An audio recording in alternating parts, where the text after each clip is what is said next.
Israel ప్రధానమంత్రి Netanyahu కానీ ఇటు పాలస్తీనా హక్కుల కొరకు నిలబడ్డ దేశం భారతదేశం. అందువల్ల ఇవాళ మీడియేట్ చేయగలిగితే ఈనాడున్న రాజకీయ అంతర్జాతీయ రాజకీయ పరిస్థితుల్లో మీడియేట్ చేయగలిగి రెండు వైపులా సర్దుబాటు చేయగలిగే సత్తా భారతదేశానికి ఉంది, నరేంద్ర మోడీకి ఉంది. అందులో అనుమానమే లేదు. ఎందుకంటే ఇవాళ ఇజ్రాయెల్తో మంచి సంబంధాలు మనకున్నాయి, పాలస్తీనా హక్కుల కొరకు మనం నిలబడ్డాం. ఈ రెండు మన భారతదేశం చేయడం వల్ల వీ హ్యావ్ దట్ రోల్.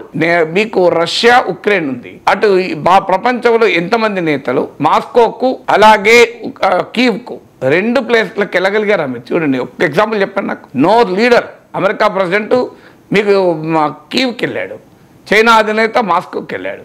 భారత ప్రధానమంత్రి నరేంద్ర మోడీ మాత్రమే రెండు దేశ రాజధానులకు వెళ్ళగలిగారు. రెండు దేశాల్లోనూ అత్యంత గౌరవాన్ని పొందగలిగారు. అటు అమెరికాతో మైత్రి, ఇటు రష్యాతో మైత్రి, అటు యుక్రెయిన్తో మైత్రి, ఇటు రష్యాతో మైత్రి.